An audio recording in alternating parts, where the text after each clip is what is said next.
Development in Austin is a unique situation. We're a unique city. The way that we approach development, this is South Congress. What you got going on South Congress? Yeah, we have a project on 7900 South Congress that sits on South Boggy Creek, which is partially spring-fed. Collectively, across several lots, it has 50 acres. We put together this plan that involves a new Main Street, an attempt to create a more walkable experience for users and pedestrians. That's what we put together. We're really excited about it. Have some stumbling blocks, have some wins, but we're trying to push it forward. And that's a really important part of the city. South Congress is a central piece of the city. So it goes all the way down to Slaughter Lane, which is several miles from downtown. Yeah, its main points is the Capitol, and then it goes to the tourist hub. And then it goes south, and you're just seeing this cultural push all the way down. And this is the section we call Deep South Congress. It's where a lot of Austinites who got displaced moved to. That's right. I think there is something interesting that's very different about South Austin. South Austin's kind of been left behind from an infrastructure or development perspective. They have not had the kinds of infrastructure investments, which is why if you look at rental prices in North Central versus South Central, it's still significantly less affordable than the equivalent parcels up much, much further on the north side. And that's because the investments have not been made to South Austin that allows and unlocks a lot of different kinds of developments, walkable developments, transit-oriented developments. And so I think from an Aura perspective, how do we unlock this area to have both the infrastructure to improve the quality of life, but to build and allow the kind of housing that would allow it to, at a minimum, meet the kind of affordability that you see much more on the north side versus the south side. I want to echo what Luis is saying. I feel like we've seen a lot of development in the housing and transit space, both in North Austin and East Austin over the last 5 to 10 years, but little in the west and south. And I'm a lifelong Austinite, and something a lot of folks from Austin will tell you is that South Austin is true Austin or real Austin or however you want to say it. People just move a little bit differently below the river. I agree that we have all these exciting projects, particularly a portion of our light rail is planned to go down South Congress and then move east towards Riverside. And so if we have more transit-oriented development below that line, so if we could have folks moving from bus connections or bus rapid transit into our light rail from the south, that's a really cool way to unlock more movement in the southern sector of Austin.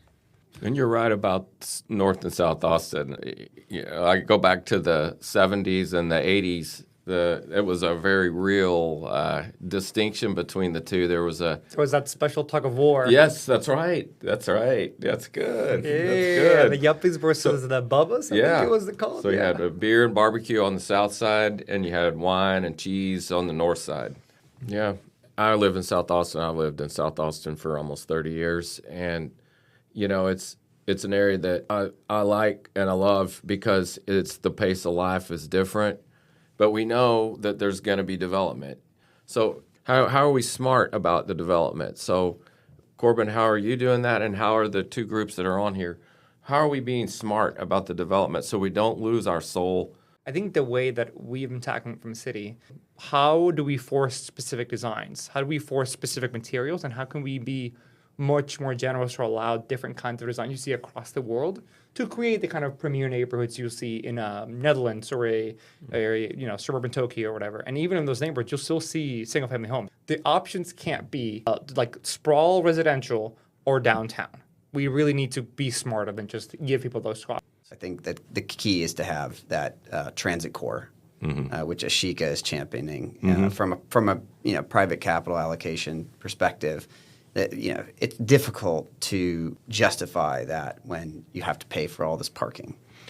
Yeah, you have to have. It's a public-private. I mean, it's not officially a public-private partnership, but as a public good, roads. It's supportive. It's supported. It has to. The relationship between the public good and the public itself has to. That is the point of the public good. So, like our transportation. We have significant hurdles, if not generational gaps. We're at this really interesting inflection point as a city. We have a lot of major infrastructure investments that are about to come underway. Project Connect Light Rail is going to start construction in 2027. We have our convention center already under construction, the airport, I-35 caps.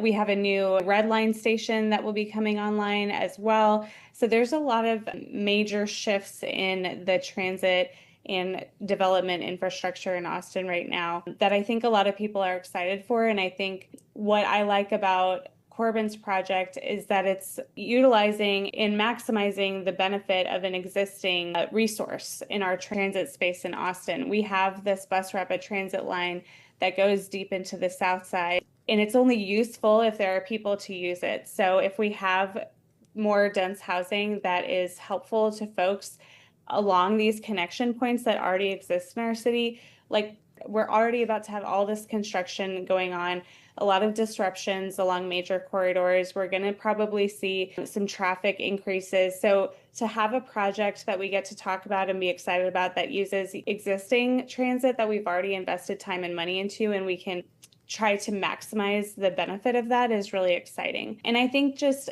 the importance of transit advocacy is understanding the key connection points in our city and where and how people are going from point A to point B. I think that we absolutely do have room for more people in this city without losing the soul of Austin. And I think as we plan new developments, anticipating those needs, those connection points across the city is really important, which Corbin has done. And then thinking about adding to the community value with community spaces, with parks, with walking trails, making sure that you're not only adding to your development, but everything else, the space in the neighborhoods all around you as well, which I know Corbin is planning on as well. I always talk about the area of Tarrytown that I live in, which people don't really think of Tarrytown as a dense area of the city, but there are a number of multifamily complexes. I live in one of them, which sit right next to single family homes. And so having that interplay of denser housing with single family homes along major corridors in the city has really benefited my life. I know that it can benefit others without losing the charm and character of our neighborhoods here in Austin. I get the impression that your two groups, Aura and Transit Forward, have been key to shifting a perspective in Austin. I feel like Travis County is a bit behind, they're holding on to the old values that have shifted in Austin. Thinking politically, when we think about our city leaders over the last 20 years, we've seen a real shift to a lot more pro-housing, pro-transit council members and our mayor. But we haven't necessarily seen that same shift at the county level. There hasn't been a lot of turnover or shifting of thoughts and ideas at the county level, and that is something that we could look at as a city. On a county level, counties are an extension of the state. The city has home rule, is able to function, maintain, at least in theory, a level of home rule autonomy. But that doesn't mean that the county commission is absolved of responsibility from what's happening in our county, in Travis County. I think our commissioner's court just also doesn't deal as directly with these issues as often or as frequently as our city council does. I just wonder if we just need to wait a few years for more of these issues to come before the county, and our commissioners will sort of get a better idea of where they stand on these issues. I do feel like this project is a first wave, and there will be more. The interplay between a city and a county becomes more pronounced. Mm-hmm. And ours came about in a weird way, because South Congress is unanimously approved through the city council on the first readings both times. There's a tenant there who's been there for 60 years selling used auto parts with a 60-year-old facility, and I think they liked what we had to offer, walkability and connectivity to parks and trails. So it had a lot of exciting things about it, but we had to relocate the existing tenant who had a lease on it for another 12 years. We found a place to put it, which is an old landfill that's 50 years old. closed since 1982.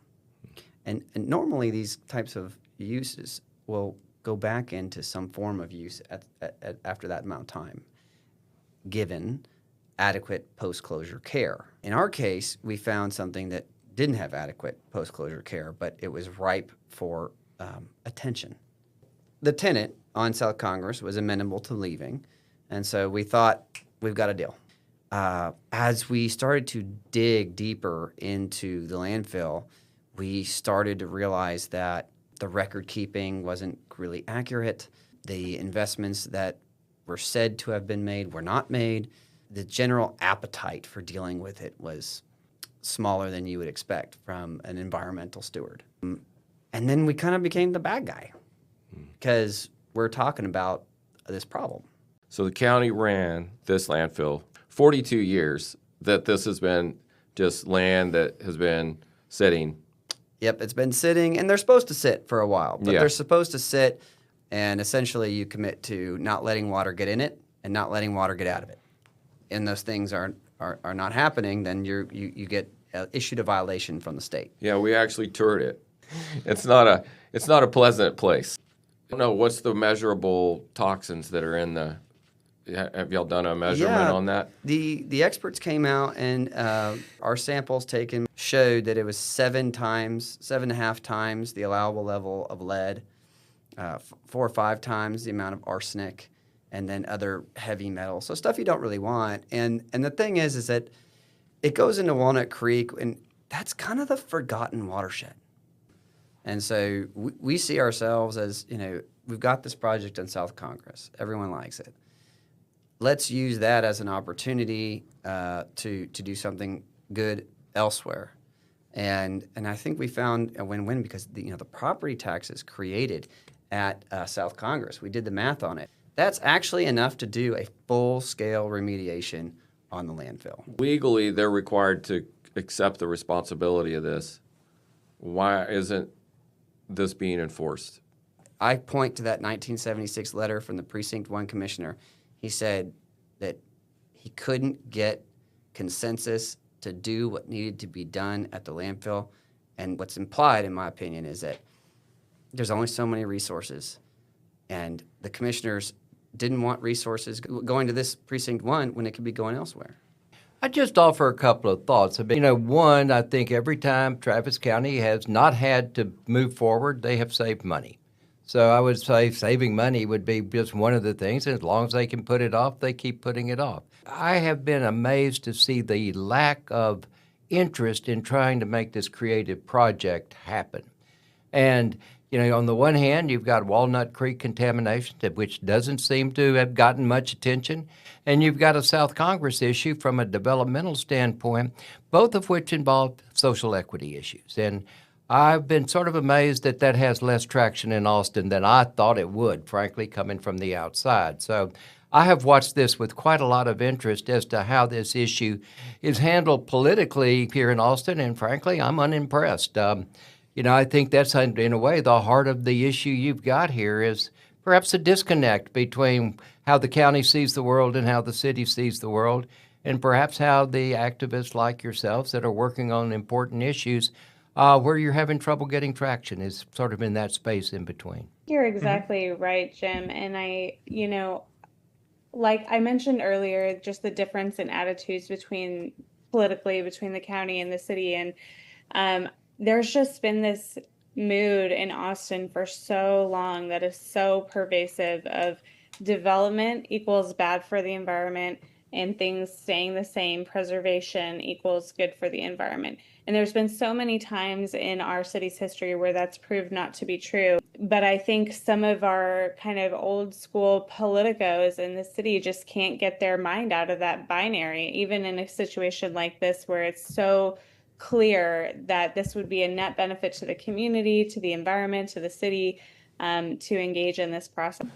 But I think more generally, the absence of there being camaraderie around this social equity issue was really probably what struck me more. And that's not something that's legally required necessarily. It's just what I would have expected in Austin, and I didn't encounter that. I mean, to your point, Jim, young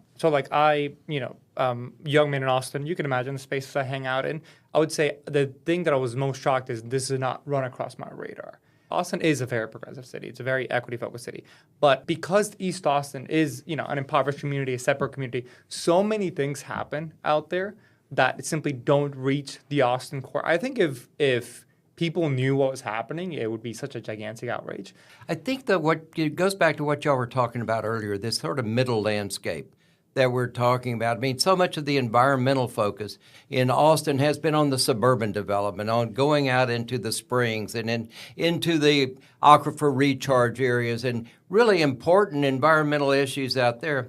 And what we're talking about is almost a constituency, an environmental constituency behind development of a certain type. And that's not traditional environmentalism. I think this is the maturing of the environmental movement, and frankly, my criticism of the environmental movement.